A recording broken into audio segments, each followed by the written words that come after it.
শুরুতেই দেখে নেব আজকের সংবাদ শিরোনাম। সর্বদলীয় সফর নিয়ে বিতর্ক, তৃণমূল প্রত্যাহার করল ইউসুফ পাঠানকে, ঘাসফুলের সিদ্ধান্তে চমক। পা বাঁধল ভারত, নয়াদিল্লির একটা ঘোষণায় কত টাকা ক্ষতি হলো বাংলাদেশের। চাকরিহারা শিক্ষকদের ওপর হামলা, প্রতিবাদে বিধানসভার বাদল অধিবেশনে ঝোড়ো আন্দোলন করতে চায় বিজেপি। কেন সুদীপ কেষ্টর পদ কেড়ে নেওয়ার সিদ্ধান্ত দলের, অবশেষে ব্যাখ্যা দিলেন অভিষেক। কলকাতা পুরসভা সমবায় নির্বাচনে সবকটি আসনে জয় জয়কার তৃণমূলের। আন্দোলন যেন হিংস্র না হয়, চাকরিহারাদের উদ্দেশ্যে বার্তা অভিষেক বন্দ্যোপাধ্যায়ের। চাকরিহারাদের সরকারের ওপর ভরসা রাখা উচিত ছিল, রাস্তা অবরোধ নিয়ে কড়া বার্তা মুখ্যমন্ত্রীর। শোভানগরে কংগ্রেস বিজেপি ভাঙিয়ে তৃণমূলের ৯ পঞ্চায়েত সদস্য। এবার আসছে বিস্তারিত খবরে। চাকরিহারা আন্দোলনকারীদের রাজ্য সরকারের উপর ভরসা রাখা উচিত ছিল এবং রাস্তা অবরোধ করে সাধারণ মানুষের ক্ষতি করা ঠিক নয় বলে মন্তব্য করেছেন মুখ্যমন্ত্রী মমতা বন্দ্যোপাধ্যায়। শিলিগুড়ি যাওয়ার আগে কলকাতা বিমানবন্দরে সাংবাদিকদের মুখোমুখি হয়ে তিনি আন্দোলনরত শিক্ষকদের উদ্দেশ্যে এই বার্তা দেন। চাকরিহারাদের প্রতি সহানুভূতি প্রকাশ করে মুখ্যমন্ত্রী জানান, তাদের চাকরি ফিরিয়ে দেওয়ার জন্য সরকার আইনি পথে সব রকম চেষ্টা চালাচ্ছে এবং সবসময় তাদের পাশে রয়েছে। মুখ্যমন্ত্রী বলেন, আদালতের নিয়ম মেনেই সবাইকে চলতে হবে। রাজ্য সরকারের পক্ষ থেকে ইতিমধ্যে চাকরিহারাদের বিষয়ে রিভিউ পিটিশন দাখিল করা হয়েছে। সরকার চায় সংশ্লিষ্ট সকলে তাদের চাকরি ফেরত পান। তিনি আরও বলেন, এই পরিস্থিতিতে এখনও পর্যন্ত কারো বেতন বন্ধ হয়নি এবং সরকার সবসময় তাদের পাশে রয়েছে। তাই সরকারের ওপর তাদের ভরসা রাখা উচিত। আন্দোলনকারীদের রাস্তা অবরোধ করে সাধারণ মানুষের ভোগান্তি তৈরির সমালোচনা করে মুখ্যমন্ত্রী বলেন, এর মাধ্যমে কার্যত কোনো লাভ হয় না। আন্দোলন করার একটি নির্দিষ্ট নিয়ম রয়েছে এবং সেই নিয়ম মেনে চলা উচিত। তিনি অভিযোগ করেন, বর্তমান আন্দোলনে প্রকৃত শিক্ষকদের সংখ্যা কম এবং বহিরাগতদের সংখ্যা বেশি। শিক্ষকদের কাছ থেকে সরকার প্রয়োজনীয় সম্মান আশা করে বলেও তিনি উল্লেখ করেন। চাকরিহারাদের প্রতি বার্তা দিয়ে মুখ্যমন্ত্রী বলেন, রাজনীতির ঊর্ধ্বে উঠে সমাজের উন্নয়নের জন্য কাজ করুন এবং কোনো উস্কানিতে কান না দিয়ে আইনের ওপর সম্পূর্ণ ভরসা রাখুন। তিনি অভিযোগ করেন যে যারা আন্দোলনকারীদের উস্কানি দিচ্ছে তারাই প্রথম আদালতে গিয়ে মামলা দায়ের করেছিল। মুখ্যমন্ত্রী স্পষ্ট করেন, রাজ্য সরকার চায় না কারো চাকরি চলে যাক এবং চাকরি ফিরে পাওয়ার জন্য আইনি লড়াই লড়লে সরকার তাদের পাশে থাকবেও, সবসময় সাহায্য করবে। বাংলাদেশে ভারতের সার্জিক্যাল স্ট্রাইক, শনির রাতে নেওয়া সিদ্ধান্তে নড়ে পড়ে হয়েছে পদ্মের পাড়ের বাণিজ্য। কেন্দ্র জানিয়েছে, দেশের সমস্ত স্থল বন্দরে প্রবেশ নেই বাংলাদেশি রেডিমেড পোশাক, প্রক্রিয়াজাত খাবারের। তবে চাইলে তারা ঢুকতে পারে কলকাতা ও মুম্বাইয়ের সমুদ্র বন্দর হয়ে। কিন্তু এই সিদ্ধান্তের জেরে কতটা ফাড়ায় পড়তে হবে পদ্মা পাড়ের রাজ্যকে। গ্লোবাল ট্রেড রিসার্চ ইনিশিয়েটিভ নিজেদের একটি প্রতিবেদনে জানিয়েছে, ভারতের শনির কোপে ৬,০০০ কোটি টাকার অধিক মাসুল গুনতে হবে বাংলাদেশকে, যা বাংলাদেশের ৪২% রপ্তানির সমান।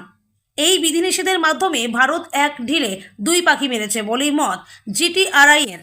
একদিকে বাংলাদেশের প্রতি কড়া সিদ্ধান্ত, অন্যদিকে চীনের দিকে হুঁশিয়ারি দিয়েছে নয়াদিল্লি, জানানো হয়েছে সেই প্রতিবেদনে। কিন্তু কেন এতটা ক্ষতির মুখে পড়তে হচ্ছে বাংলাদেশকে? পদ্মা পাড়ে ব্যবসায়ীদের জন্য এই গোটা বিপদটা ডেকে এনেছেন তাদের অন্তর্বর্তী সরকারের প্রধান উপদেষ্টা মোহাম্মদ ইউনূস। ঘোড়া ডিঙিয়ে ঘাস খেতে গিয়েই বিপাকে পড়েছেন তিনি। সম্প্রতি চীন সফরে গিয়ে ভারতের উত্তর পূর্ব রাজ্যগুলিকে অবরুদ্ধ বলেছিলেন তিনি।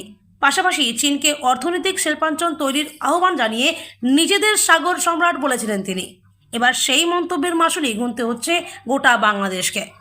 একটি পরিসংখ্যান বলছে, প্রতি বছর শুধুমাত্র ভারতেই বিভিন্ন বন্দর হয়ে ৫,০০০ কোটি টাকার পোশাক ও বস্ত্রপণ্য পাঠিয়ে থাকে বাংলাদেশ, যা এবার হলো বন্ধ। বীরভূমে তৃণমূলের জেলা সভাপতি ছিলেন অনুব্রত ওরফে কেষ্ট। অন্যদিকে কলকাতা উত্তর জেলা কমিটির সভাপতির দায়িত্ব ছিল সুদীপের কাঁধে। শুক্রবার প্রকাশিত তালিকায় দেখা গিয়েছে, সভাপতির পদ হারিয়েছেন দুই দাপুটে নেতা।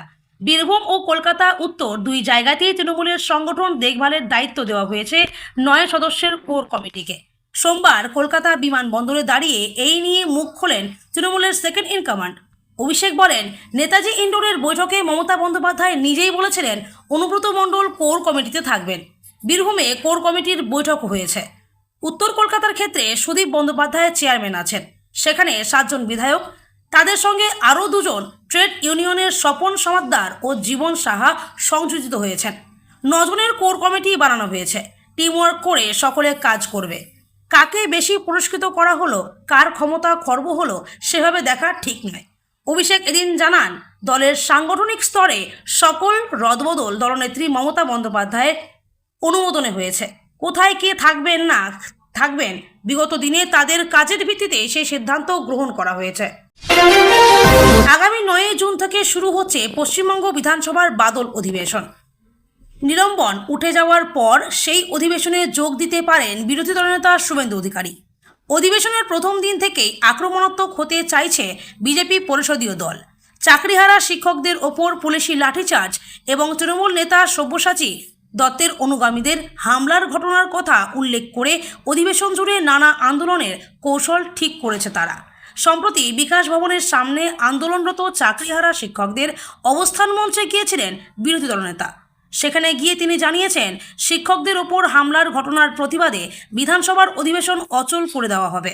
সোমবার উত্তরবঙ্গে রওনা হওয়ার আগে বিমানবন্দরে এই সংক্রান্ত এক প্রশ্নের উত্তরে শুভেন্দু বলেছেন, আমি চাকরিহারা শিক্ষকদের অবস্থান মঞ্চে গিয়ে বলে এসেছি, বিরোধী দলনেতা কোনো একটি রাজনৈতিক দলের নয়, রাজ্য সরকার এবং সরকারি দলের দ্বারা আক্রান্ত সকলের প্রতিনিধি তিনি।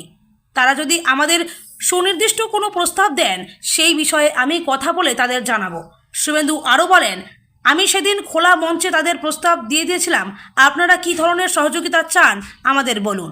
যে ধরনের সহযোগিতা আমাদের তরফ থেকে সম্ভব তা অবশ্যই আমরা করব। বিরোধী দলনেতার এমন মন্তব্যের অনেকে তীব্র আন্দোলনের গন্ধ পেতে শুরু করেছেন। 9 জুন বিধানসভার অধিবেশনের প্রথম দিন সোমবার শোক প্রস্তাব পেশের পর শেষ হয়ে যাবে। মঙ্গলবার থেকে শুরু হবে পূর্ণাঙ্গ অধিবেশন। বিজেপি পরিষদীয় দল সূত্রের খবর, সেদিন থেকেই চাকরিহারা শিক্ষকদের দাবি দেওয়ার পাশাপাশি তাদের ওপর হামলার ঘটনা নিয়ে জঙ্গি আন্দোলন চালাবেন শুভেন্দুরা। এক বিজেপি বিধায়কের কথায়, এই সমাজ গঠন করেন শিক্ষকরা, আগামী প্রজন্মকে পথ দেখান তারা। তারাই যখন শাসক দলের পুলিশ এবং শাসক দলের নেতার গুন্ডা বাহিনীর কাছে মার খান, তখন প্রধান বিরোধী দল হিসেবে আমাদের দায়িত্ব কয়েক গুণ বেড়ে যায়। দায়িত্ববোধ থেকেই আগামী বিধানসভা অধিবেশনে এই সংক্রান্ত বিষয়ে মুখ্যমন্ত্রীর জবাব চাইব। তেমনই নানা কৌশলে প্রতিবাদের ঝড়ও তুলব। ওই বিধায়ক আরও বলেন, শুধু বিধায়করাই নয়, গত বছর আরজিকর আন্দোলনের সময় চিকিৎসকদের সঙ্গে কি ব্যবহার করা হয়েছিল তাও সারা বাংলা দেখছে। তখনও আমরা বিধানসভায় প্রতিবাদ করেছিলাম। সেই প্রতিবাদের শুরু এবার তীব্রভাবে টের পাবে শাসক দল। অপারেশন সিঁদুরের পর দেশ জুড়ে রাজনৈতিক উত্তেজনা যেন নতুন মাত্রা পেয়েছে। সেই আবহেই মোদী সরকারের সর্বদলীয় প্রতিনিধি দল গঠনের সিদ্ধান্ত ঘরোয়া রাজনীতিতে নতুন বিতর্কের জন্ম দিয়েছে। এই প্রতিনিধি দলে বিভিন্ন দলের সাংসদদের অন্তর্ভুক্ত করার সিদ্ধান্ত একদিকে কেন্দ্রের কূটনৈতিক উদ্যোগ বলে মনে করা হলেও অন্যদিকে বিরোধী দলগুলির তরফে তা রাজনৈতিক উদ্দেশ্য প্রণোদিত বলেই চিহ্নিত হয়েছে।